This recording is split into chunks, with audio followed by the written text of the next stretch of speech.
Thank you. So our conversation is a really interesting one because these are two people who have a lot of internet followers and power, and we wield it really differently. And we were talking about that before we came here.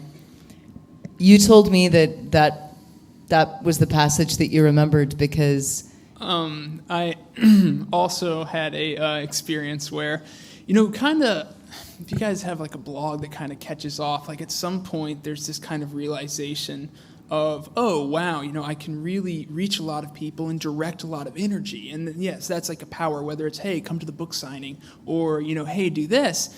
And as happened in Amanda's case, there are times when you feel you've witnessed an injustice or you've been wronged where you're like, ooh, I can use it for justice, justice.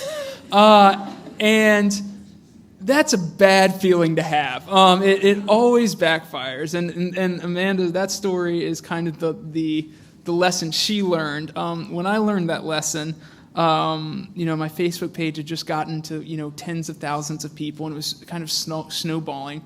And I'm not sure if all of you know what I do, but what I do is I kind of stop people on the street and I ask for their photographs, and then I find out little bits about them and I post these little stories on my blog. And one of my biggest pet peeves, I have a few, is when I ask a woman for her photograph and her boyfriend or husband answers for her. And so I asked one day, I was walking, it was just outside. The guy might even be in the audience, I'm sorry. It was just right outside this store, and I asked a woman for her photograph, and she said yes, and then her boyfriend goes, no. And I go, excuse me? She goes, no, I want to. She says to him, she goes, no. He goes, no, absolutely not. And she goes, yes, I'm doing it, okay? And so she stood, and then I kind of got ready to take the picture, and then the guy came and stood in the picture just with his arm around her with this real goofy face on, okay? And so I'm so mad about this. And I'm thinking, justice. Right? Oh, this is awful. This poor guy. So I wrote on my blog and I told the story and I put the picture of him with that girl, just like that. And I put the picture of the story and I go at the bottom, share this post if you don't like men speaking for women. Oh. And so, yeah, it at first, and it was very similar. It felt good for such a small amount of time, and then it's just the comments started going, and it's just like, this guy is Satan to everybody. And, seriously, that's the most evil guy. He's probably got dead bodies in his basement. And then people start look in his eye. I can tell he's a psychopath. It's like, oh, yeah, I knew a guy that had hair like that. He killed somebody, And, yeah, and it's just it takes, and it's I wish I could say that was the only time that happened to me, and I made probably the biggest mistake I ever made with Humans of New York was I don't even like to talk about it. I don't even want to go into detail. It was awful. There was a guy, I photographed a guy and a girl talking, and then afterwards she started crying and told me that he had tried to offer her money for sex. And then I had that justice feeling. You can never, no matter how strongly you feel about something, there's reason that we have court systems. It's you can never, you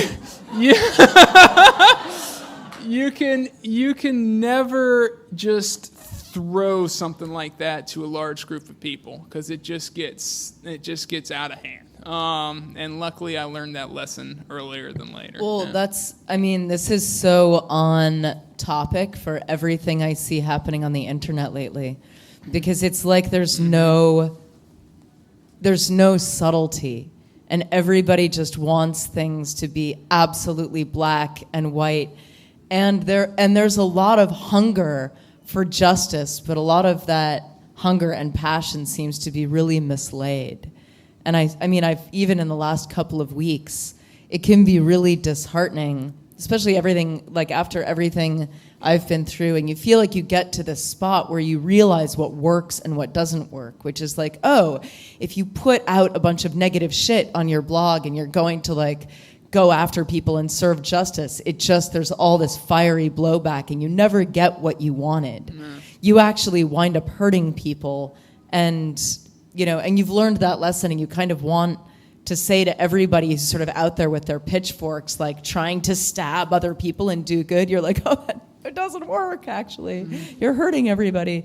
But it is really interesting, because now with social media, everybody has access to everybody, and it's freaking everybody out.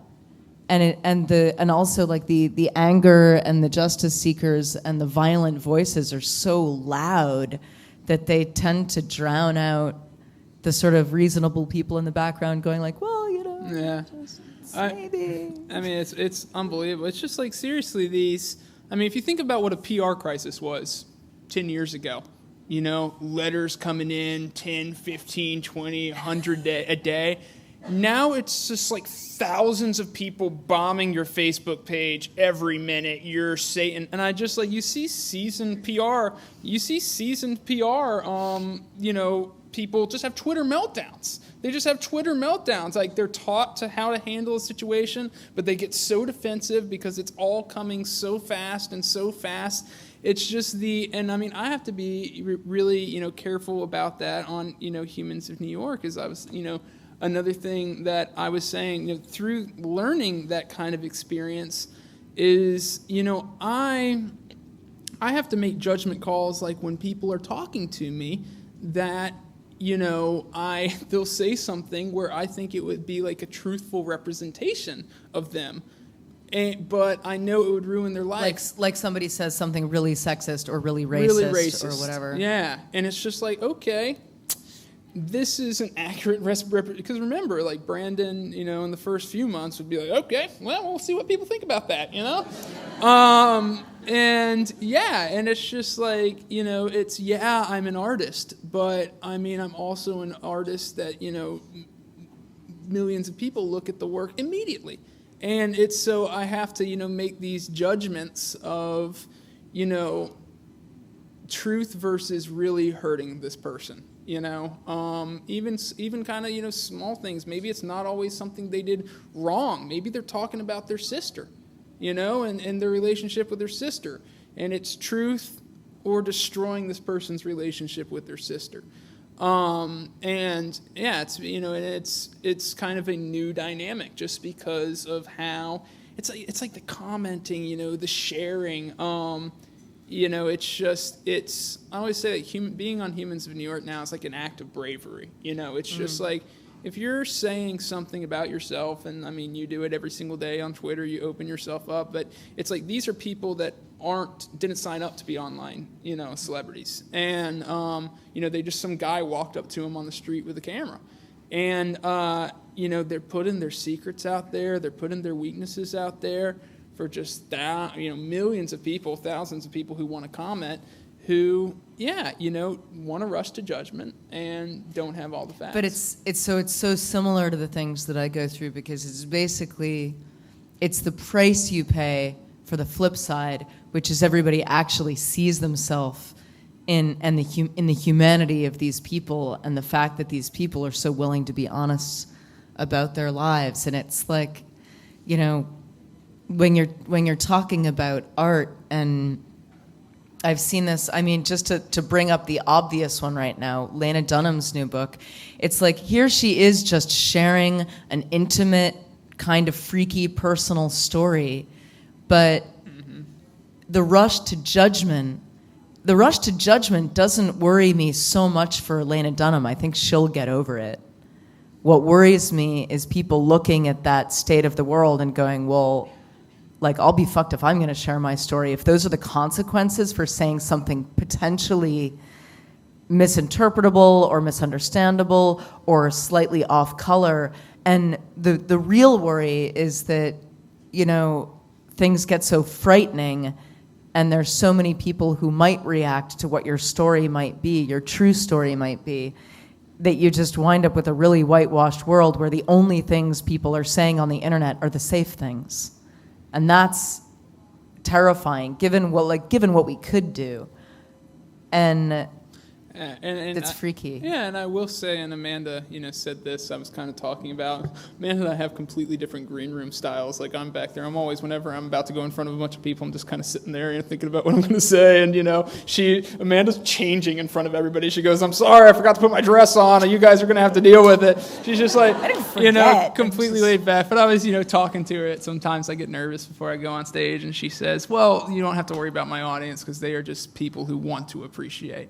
And, I was kind of looking at everybody's faces, too. And it's interesting how you can see, like, a single soul in a group of people. Like when Amanda was singing a song, which is about insecurity and who you want to be. And I just kind of love looking at people's faces. And I could see, and I was a little jealous, too, because it's something I don't have. Like, music touches people in a way that is, and I could see different people kind of singing along with it, and I can, imagine them singing along with it in their bedrooms, and like how the kind of music touched everybody. And you're a group of, people who want to appreciate and want to accept. And the Honey audience is a lot like that. And it's just like, one thing that if there's a criticism put at the Honey audience is too sentimental, too positive, too supportive.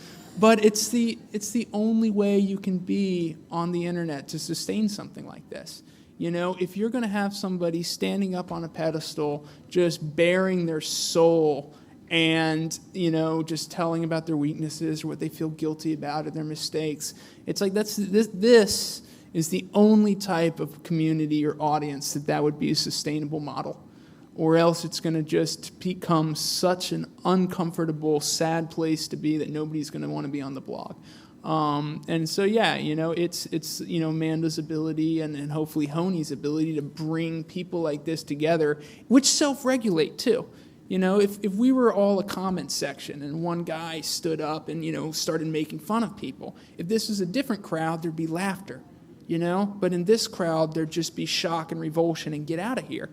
And see, that's kind of how communities can kind of, even on the internet, which is kind of this porous and open place, create these safe spaces for art like this to exist, for vulnerability, for Lena Dunham to talk about her curiosities when she was 7 years old, God forbid, And so, you kind of battle that with getting together a group of like-minded people who self-regulate and self-monitor. Yeah.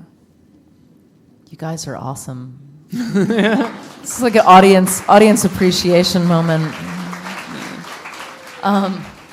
So I wanted to ask you, this is my own burning curiosity now. Mm-hmm. We were talking about how we use the internet, and Brandon was like, you're so constantly engaged, and on Twitter you're like back and forth and responding to everybody's comments and sort of in a nonstop dialogue, which is true. And you were saying you really like putting out the work, letting the work speak for itself, and a whole conversation sort of erupts around it, but you keep yourself separate. And you were also saying that you have no problem, like in person, thanking people, listening to their stories, expressing gratitude and stuff. What do you think is the difference between because not everybody would want to take a camera and go up to strangers in the street and engage them. That actually sounds terrifying to me. That's like another level of bravery. And where do you think the difference is between your ability to be so brave out like in the field of the street approaching these various strangers, some of whom are going to really reject you or get angry at you or maybe be violent at you in a physical way, something that I don't, things can get really, really bad on the internet, but generally I feel safe, and I always feel like I can kind of subvert and, figure out my way. But you're making yourself really vulnerable when you go out and do that. What do you think the difference is between doing it in the street and doing it on Facebook or replying to someone's comment on your blog? Well, I was telling Amanda that it's funny, the book is The Art of Asking, and where I try to not really ask for anything. Normally if I advertise my book or anything, it's after like a few emails from my publisher, like, hey, you said you were going to do it. What's going on? What's going on?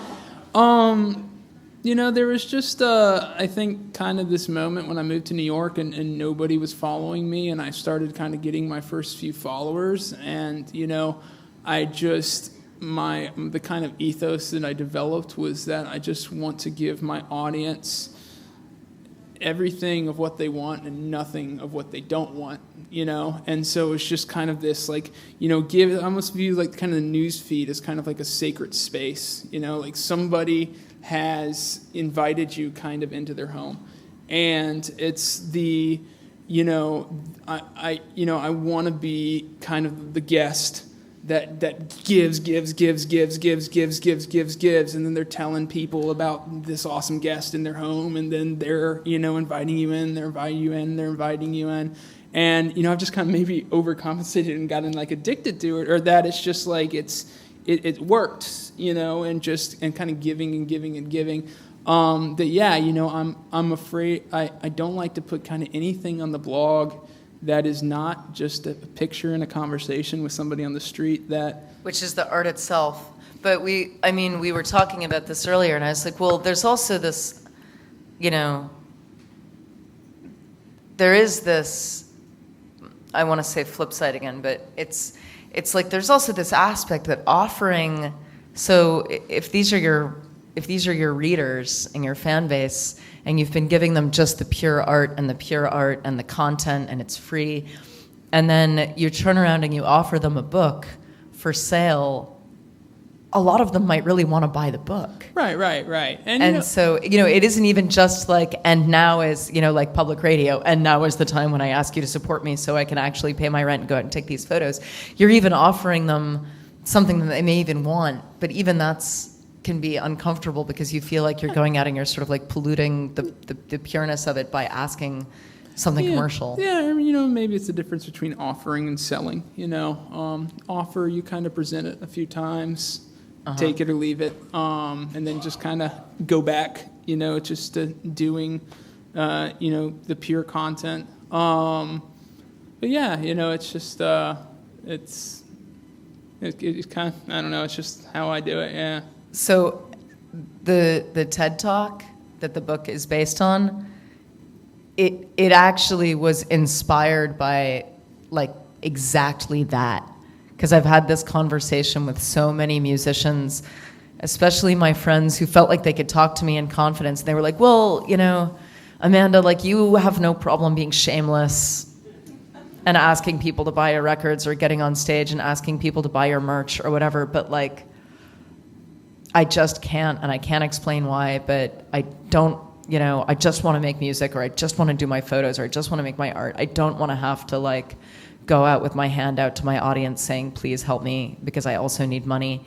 And it really was like, that was the genesis of the TED Talk, especially when crowdfunding got big, and a lot of artists were having to do it, but they were really bad at it. Because they would, I was watching like video after video on Kickstarter of artists being like, this is really embarrassing, sorry. And I was just like, oh, this is embarrassing. Like, just ask, it's fine. You're actually making everyone feel more awkward. So here's a tough question. When I looked at your Kickstarter, you weren't just asking, because you were offering a lot of awesome stuff on there. Yeah. I was looking at this, it's like, yeah, you raised $1.2 million, but you also committed yourself to so much, and you'd already been offering and giving and working for so long, and it had given so much to that audience. Now, one thing that, I'm really big on is ideas are cheap, and work is what's really rare. Do you think that Kickstarter culture has gone too far and people want to be rewarded and compensated just for having ideas before they put any work beyond it?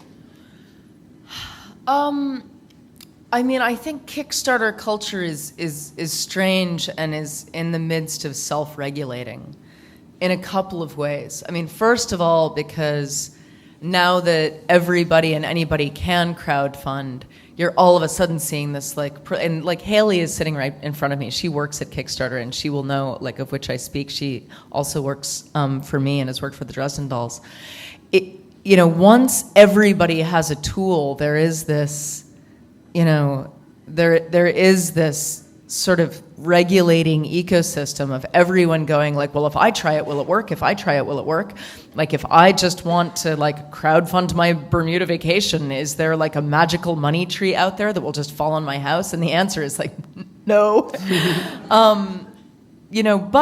I write about this in the book too, for the people who actually know who their audience is. You might find someone out there trying to crowdfund their dream vacation, and they're just on crack because they're just asking the universe and they think that they might get lucky. And then there's someone who wants to crowdfund their dream vacation, and they know that there's this guy and this person and these people in their lives who have been encouraging them to take time off work, and they've hit a rough spot in their lives, and everyone around them is kind of trying to support them, and they need a system through which to harness the help. And it's amazing because those things do work, because there's someone there to ask, and there's no rule book about what does or doesn't work. It's all totally specific to the individual and the artist and who they are and where they are and what their community is, which is why it's so frustrating to see these blanket statements about crowdfunding and art just sort of generally bandied about, because what works for me isn't going to work for this musician, and what works for this woman with cancer isn't going to work for this woman with cancer.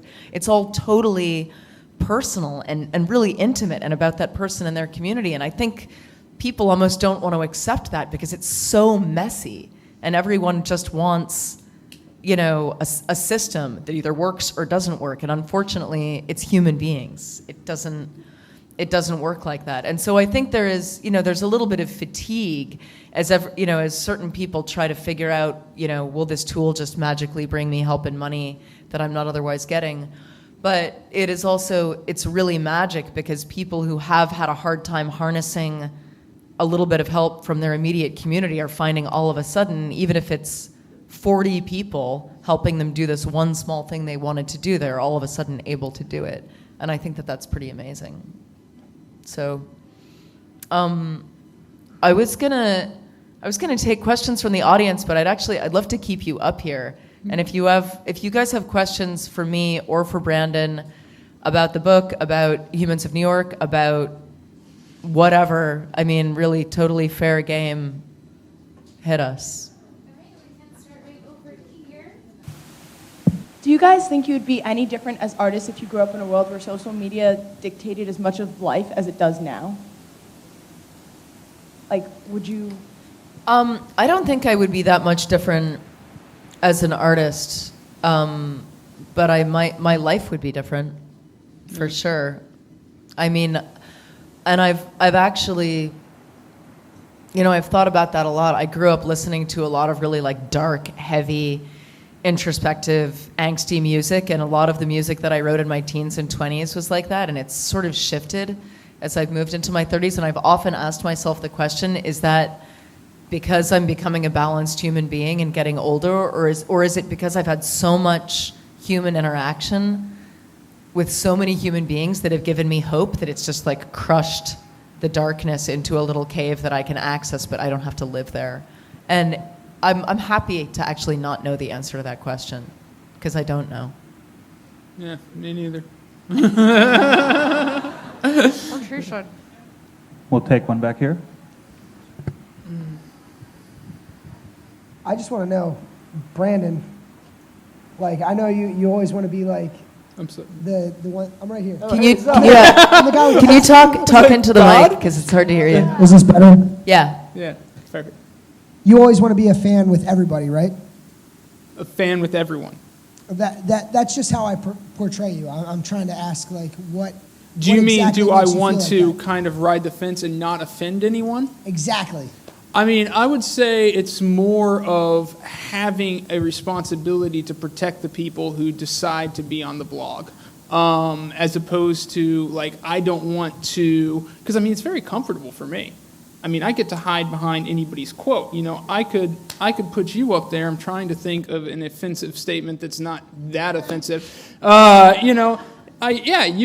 could put you on the blog, talking about Hitler and how you think that he had some good ideas. And Nice job. yeah, and it's like a completely comfortable place for me. Yeah, I'm just the artist giving him a voice, and you're the one taking all the flack. I'm actually in a very comfortable place where all I do is portray other people's thoughts. I'm not really associated with them. I can't share this, and I get to share all these different ideas without being associated with any of them. And so, no, I am perfectly capable of, putting up all these horrible ideas, but it would be you who would be, kind of thrown out there and thrown to the wolves.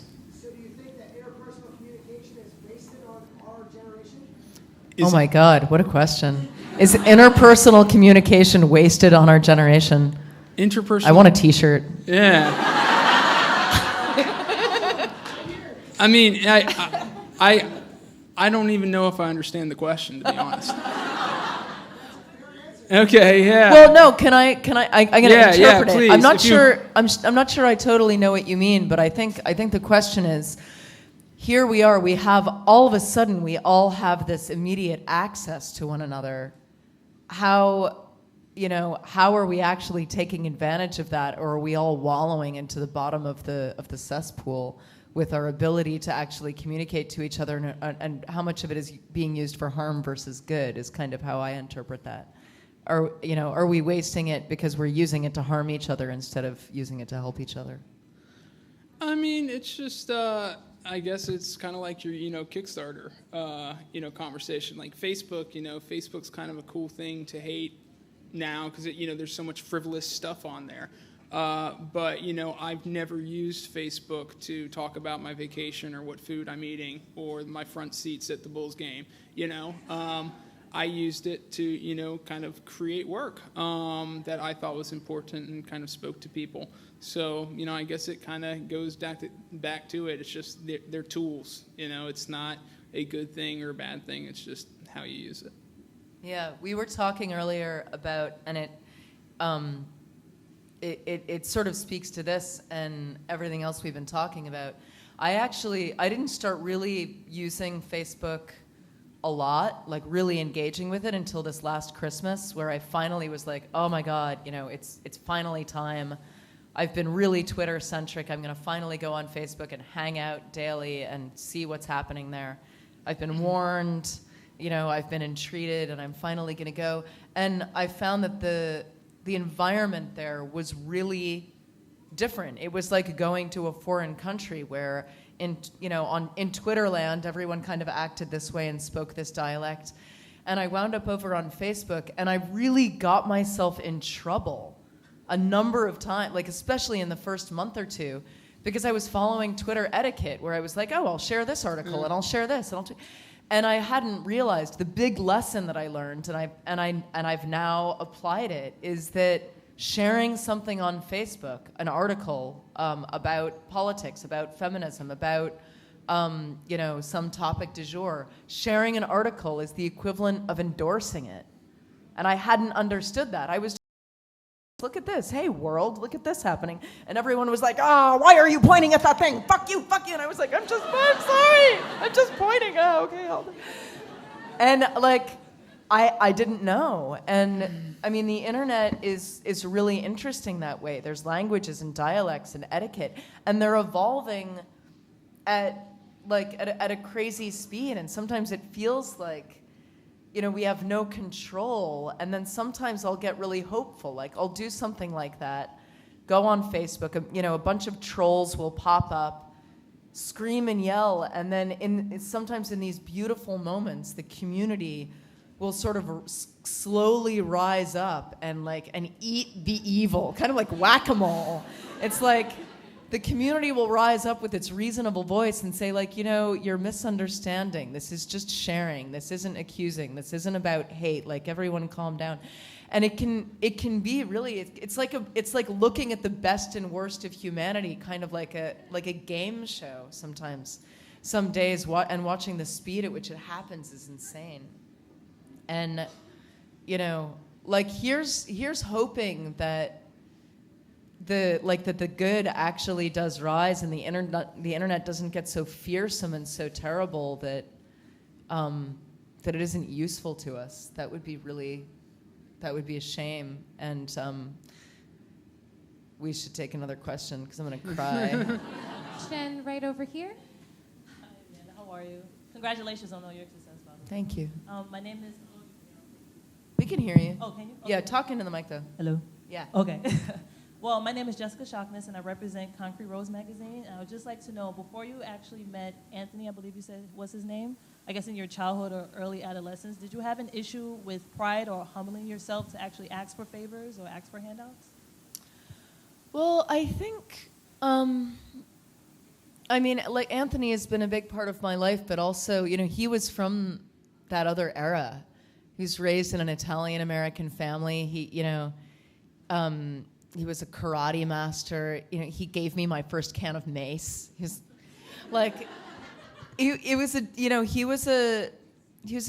from a different world. And, you know, I had my very nice, reasonable, you know, liberal, lefty New England parents who read The New Yorker and wore LL Bean. And, you know, and he was there across the street, like representing this whole other world. And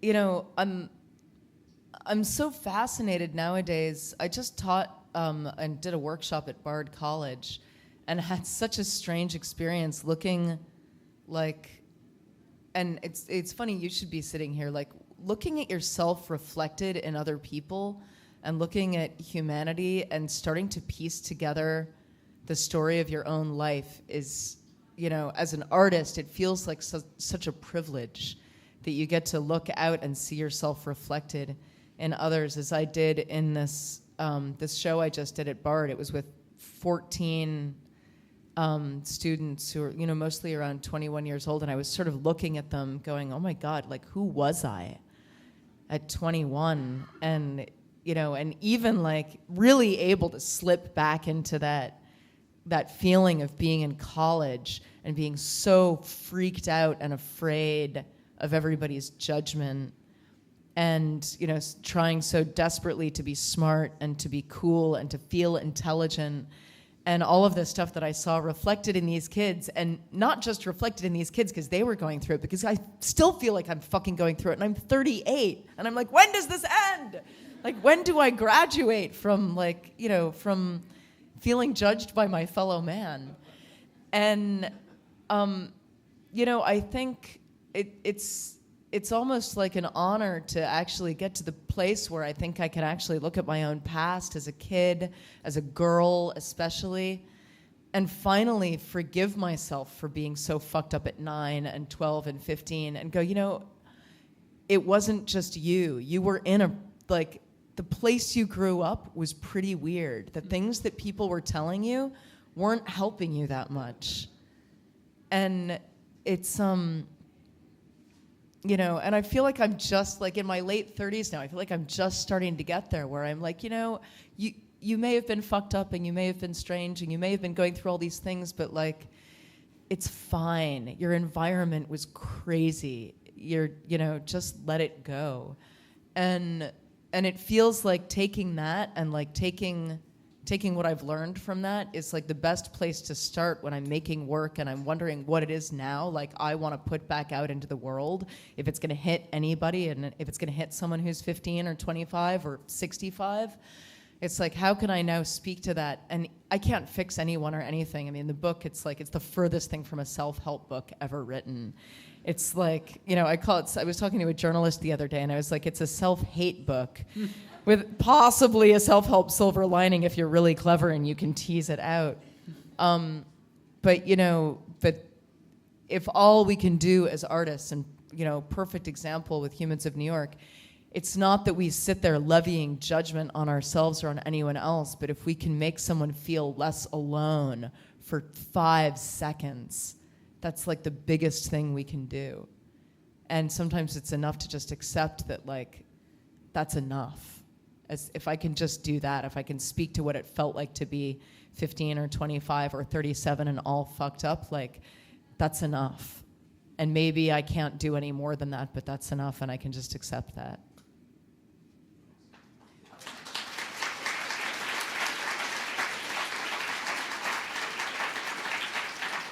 Can take one more, two more. It depends what gets asked. We've got time for one more before the signing. Back here. Okay. Hi, Amanda. Hi. So what was the best piece of writing advice that you got from Mr. Neil Gaiman?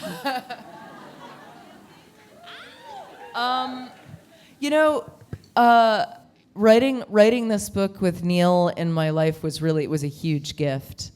And he knows me well enough now. It took long enough. He was really, really smart, and he didn't ever tell me, he didn't ever tell me what to do. He didn't even try. And, I think in the early days, Neil might have said so, you're writing a book. Let me tell you. So I'm Neil Gaiman, a best-selling author. He's smart enough now to know that I don't respond very well to being lectured and told what to do, and he's Neil's really clever. He understands human movement, and he slithered into the background. He let me escape and write the book, which was really, really kind of him. I felt there was a moment there where I felt like my marriage and my book were competing for my attention, that I was a really bad wife for being I just want to go away and be alone and write my book. And he just, without me even asking, and I even write about it in the book, without me even asking, he just said, I can tell what's happening. You're going to be on this crazy deadline. He even encouraged me to stick to the crazy deadline, which was a crazy fucking deadline. It's the beginning of November, and I didn't start writing this book until February. This whole book came to being in an insanely short amount of time. And he just stood back, and he waited, and he said very little. And then when I went through my first insane, writing 150 words in 7 weeks, 150,000 words in about 7 or 8 weeks, it was a lot of words. I got together with Jamie, my sort of book doula editor, and printed them out. And then because he hadn't been that involved, and because he offered, I did the ultimate trust fall, which is I took my, it was a 700-page manuscript, and I gave it to him, and I said, it needs to be 90,000 words. Cut it down for me. And he sat there for 3 days with a fucking pencil and just cut half the book. And I trusted him so much that I didn't. He gave it back to Jamie. Jamie deleted everything that Neil had cut. And then I went back and I read what was there, and I never read the cut material. I just trusted him. And it was scary as fuck, really. And anything that felt missing, I knew was missing. I was like, wait, where's the part? And anything that I really felt was missing, I went and I searched and I grabbed it back, and I went in and fought for it to stay. But, he understands something mysterious that I don't understand, because he's Neil Gaiman. And he understands a lot more than I do about what it means to craft an arc and a story. And I've never done that. I've written countless blogs, I've written poetry, I've written albums, I've written plays, but I've never written a 300-page book. And I had 3 months. So I just trusted him. And I think it worked. I mean, it's funny because when you read this book, it might as well say, edited by Neil Gaiman, Jamie Ian Swiss, and Emily Griffin, who's also here, that amazing woman. And it was the last few months of writing this book. Some of you were probably following my blog, but it was like I was on a surgery table, and the three of them were fucking cut this, no, don't let her put that back in, calling each other, emailing each other, and it was really it was this beautiful group effort, and I really had to follow my own advice and just trust them. And I did. And I think, if I had had longer to write the book, I would have tried to hang on to things and I would have tried to reshape it. We were going so fast, I just had to close my eyes and free fall. And so the book itself is this weird act of trust. And I still haven't read it. Like I haven't even read the finished, like I read the audiobook and that was the first time I was reading the final draft and was like, oh my God, I don't even know if this is good. It seems good. I'm crying. So yeah, I mean, there's your answer. If you are in the audience and you happen to be Neil Gaiman and your wife is writing a book, my advice to you is don't tell her what to do, but when she comes running to you crying with her manuscript, make sure you edit it. And does anyone have one last burning question before we, especially if it's something that we can both answer? Yeah. Yeah, just stand up and yell it. Okay, as a student, I feel like a lot of people, when you come up with like a crazy idea, they just tell you like, that's ridiculous, or they just laugh in your face. I've had counselors do that to me multiple times. I was just wondering, as artists, when you go out and tell people that you're just going to take photos on the street, or when you go out and you're just like dressed in a wedding costume on the street, how do you like deal with people that just think you're crazy? Well, the first thing is don't look for validation for the idea. Just start working. And you know. So wait, repeat the question so people know in the back what she asked. Okay, the question is, you know, what do you do when people are laughing at your idea when you're an artist and you kind of tell them what you want to do and they, you know, think it's crazy and it's just, you know, don't look for validation for the idea. Just start working. You know, Humans of New York, that is currently, you know, has a best-selling book, looks nothing like the Humans of New York that I started out to do. You know, I just went out and I knew I loved taking pictures. Then I started taking pictures of people and I knew I loved that. Then I started stopping people. And it just all came out of the work.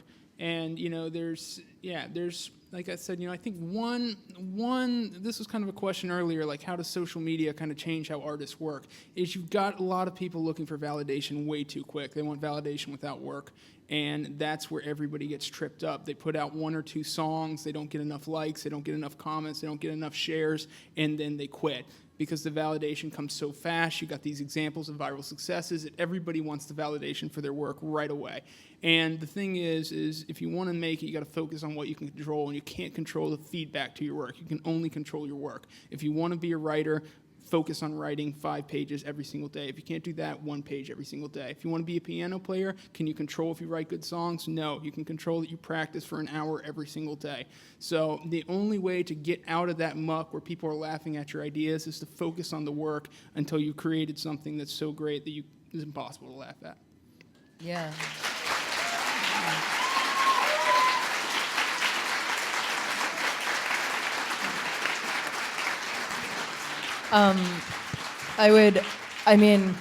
Pretty much what he said. And I feel lucky to have been able to grow up as a songwriter without an audience. And I mean, I hated it at the time. There was this version of me at 17 that was like, where are the people? Like, you know, I've been writing songs for 4 years. Why isn't someone like pulling up to my house in a limo and offering me a recording contract? Don't they know I'm here? And I didn't know, like, it was so confusing as a young songwriter, being like, I see Cyndi Lauper, I see Madonna, I don't see a path. Like, where do I go to get there? Because no one around me can tell me. I don't even know where to start. It's so confusing. And nowadays with the internet, you've sort of got the flip side, which is like from age 12, like the curtain has been pulled back on the industry. All of a sudden you can share your work with everybody and you can't incubate. And I actually look back at the songs I was writing at 17 and some of them were good, but some of them were really awful. Like not good, bad, bad, bad. Like I wouldn't share them with you guys. And I'm glad I got to incubate in private. Because I didn't start sharing my songs with a wider audience until I was 26. And I had a long time to sort of self-police myself and be like, well, you know, I can tell this is good. I don't really know why it's good, but I know this is good, and this is good, and this is good. And I did it, you know, I did it in private. It didn't happen in public. And I think, you know, it might be that the lesson to take from what Brandon said in this is allow yourself the space to work alone and allow yourself as a songwriter to not feel like you have to take every fucking demo and immediately upload it to Bandcamp, but you're allowed to make work that nobody sees, and you're allowed to make a drawing and throw it away. And always ask yourself, how can I make this so I can like it more? How can I like it more? That's how you develop in that incubation. Because if you're you've got to be tough on yourself or your work's going to be stagnant. You always got to look at your work and say, this can be better. How can I make it so I can like it more? How can I like it more? How can I like it more? How can I like it more? Not how can it get more shares, more comments, more fans. You just have to be your own first fan for a long time and just keep chiseling at your work. It's not going to be good at first. You're not going to create something good at first. And you just got to always say, how can I make this so I can like it more? And then that's where your work grows without that kind of feedback until you get something that, one, is good and two, is you. You know? Yeah, and if you're a great artist, people are going to hate your work anyway. And congratulations if they do. Like, it means you've made it. And that's a great moment to start to wrap up on. And I want to deeply thank Brandon Stanton for coming out tonight. And something there's a passage in my book about my mother being a computer programmer, and this really amazing exchange I had with her about a year and change ago. She's a computer programmer, and we were having this like late night conversation about how she always envied me because I'm a musician and a performer, and everyone sort of appreciates and applauds the art in this specific way. And she's been a programmer all her life, and now she's retired. She would like do these creative long projects and like tireless nights and with incredibly intricate work, and it wasn't music, so it didn't get this particular kind of applause. And I was thinking that just what you said about watching people listening to the song before, when I look at what you do, and when I some of the things that you've done have made me feel so deeply that if it were in some alternate universe, if I could sing along with your photographs, I would do it every single time, because what you're doing is it's just as touching and as affecting, if not more, than some of the greatest music I've ever heard. So thank you.